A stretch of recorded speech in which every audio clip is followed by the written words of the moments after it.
My name is Jasmine Cole, and I returned from a 4-day work trip to find my mother and sister living in my condo like it was theirs. I knew something was wrong the second I stepped into the hallway. My spare key wasn't in its hiding spot.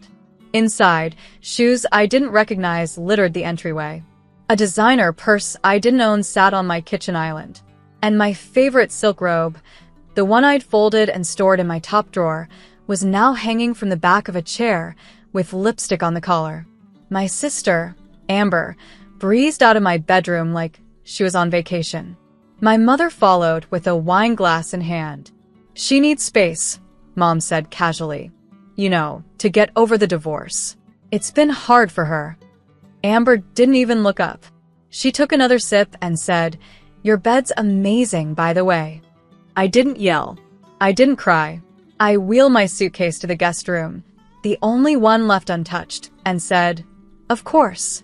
Let's all get comfortable." But that night, I opened my laptop. And by morning, I would remind them exactly whose name was on the deed. By sunrise, I'd already changed the Wi-Fi password, reprogrammed the smart lock, and called my lawyer. My condo was in my name, paid in full. No lease. No guest agreement. Nothing they could twist into legal footing. They had expected me to come back and fold, but I didn't spend 10 years building my life just to be turned into someone's emotional doormat. Mom was the first to notice. "Why isn't my phone working?" she said, waving it like I was her personal IT department. "New password," I replied, sipping my coffee. "Didn't think you'd need it long term." Amber emerged in my bathrobe, scrolling through her phone. "I'm meeting Kyle later. Don't touch my laundry." I almost laughed. I called a locksmith by noon, to be scheduled for next week, when I knew they'd both be out. In the meantime, I watched. Not a word about when they planned to leave. Not even a thank you. My food, my wine, my candles used like they were theirs. But I had time. I had patience. And more importantly, I had a plan. They thought I was quiet because I was passive. But I was quiet because I was already 10 moves ahead. That evening, I returned from work to find my living room transformed. Amber had rearranged the furniture. My favorite throw blanket was draped over her legs.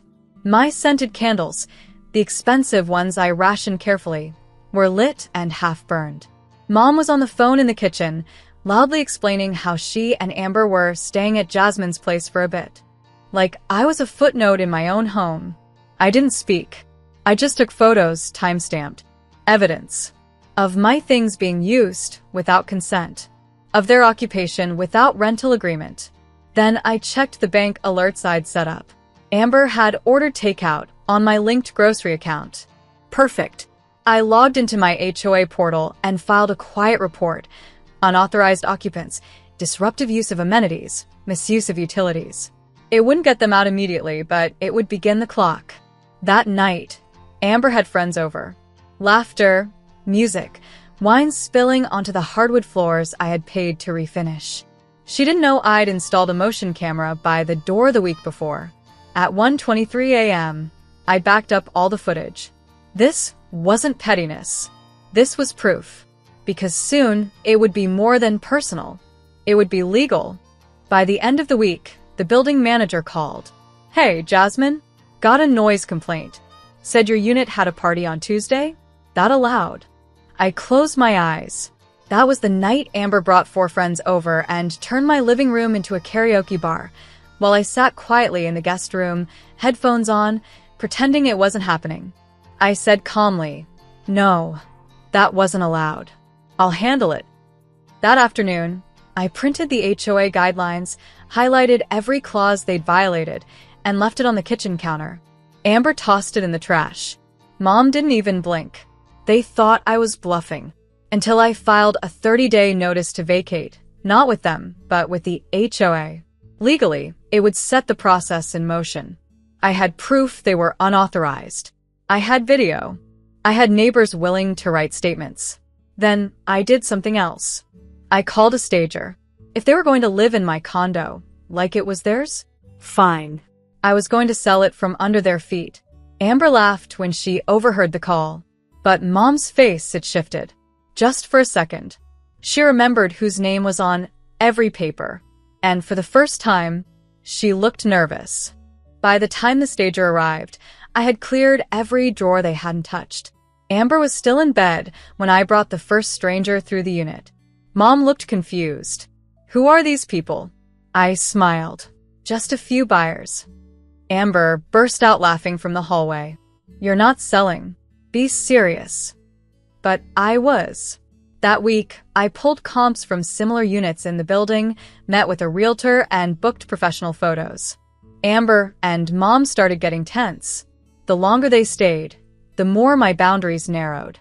I labeled the fridge shelves, took back my keys, set a deadline on the whiteboard.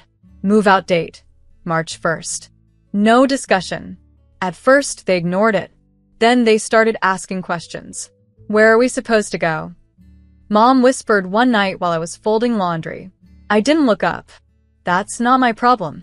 Amber finally snapped when she found a lock on my bedroom door. She pounded her fists on it like a teenager. "You're being cruel." "No," I said through the door. "I'm being done." The next morning, my agent called. We had 2 offers. And suddenly, Mom was packing, quietly, nervously. Amber just stared, because she finally understood. I wasn't bluffing. I scheduled the final walkthrough on a Sunday morning. By then, I had boxed my essentials, forwarded my mail, and found a quiet rental across town. Small, bright, and completely mine. I'd never planned to sell the condo. But letting them live inside something I built? That wasn't living. That was rot. When the buyers arrived, Amber was still in the kitchen, hair undone, coffee in hand like she owned the sunrise. She didn't speak. Neither did I. The realtor gave a cheerful tour. Spacious layout, newly refinished floors, lots of natural light. My mother stood by the window, arms folded, eyes glassy. "This isn't how family treats each other," she whispered when we were alone. I turned to her slowly. "No." "It's how you treat a daughter when you see her as backup housing. And I'm done being the backup." She didn't argue. She just looked tired. When the deal closed 3 days later, I gave them written notice, 48 hours to vacate. The building had security on standby, per HOA policy. I didn't have to raise my voice. I didn't have to say another word, because I'd already said everything when I chose to let go of the condo and of them. They left the day before the lock change. Amber didn't say a word. She slammed drawers, stuffed clothes into trash bags, and stormed in and out like a victim. But there were no tears, no apology, just rage, quiet, simmering, and entirely powerless now. My mother lingered. She sat on the edge of the now empty couch, staring at the wall like it might offer her answers. I stood in the doorway, waiting. Finally, she looked up. "We really messed this up," she said. I said nothing. "You're cold now," she added. I exhaled. "No." "I'm clear."